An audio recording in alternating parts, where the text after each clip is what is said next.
Harlow's monkey experiments. During the 1950s, psychologist Harry Harlow studied attachment using infant rhesus monkeys.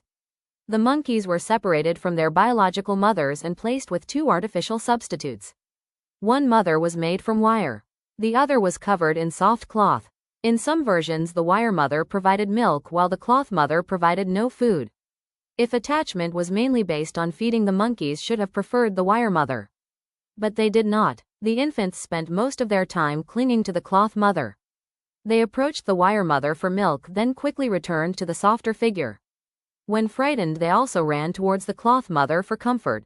Harlow concluded that attachment was not only about food. Warmth, physical contact, and emotional security were also essential. The research changed how psychologists understood caregiving. But Harlow's later studies became even more disturbing. Some monkeys were kept in extreme isolation. Others were raised with artificial mothers designed to reject or frighten them. Many developed severe social and emotional problems. The experiments helped prove that affection matters. But they did so by deliberately depriving animals of affection. Little Albert Experiment. In 1920, psychologist John Watson and his assistant Rosalie Rayner brought a baby known as Little Albert into a laboratory. At first, Albert showed no fear of a white rat. He reached towards it with curiosity. Watson wanted to know whether fear could be learned. Whenever Albert reached for the rat, Watson struck a metal bar behind him. The sudden noise frightened the child and made him cry. After this happened several times, Albert began crying at the sight of the rat alone. His fear also appeared to spread to other furry objects, including a rabbit, a dog, and a fur coat.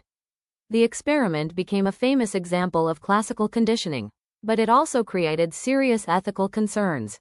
Albert was a baby who could not consent. Researchers deliberately caused him distress, and there is no convincing evidence that they successfully removed the fear afterward.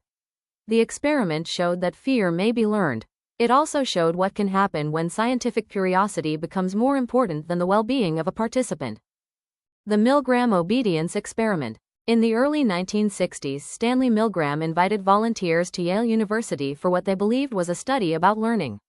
Each participant was assigned the role of teacher. Another person who was secretly working with the researchers played the learner. The teacher sat in front of a machine that appeared to deliver electric shocks.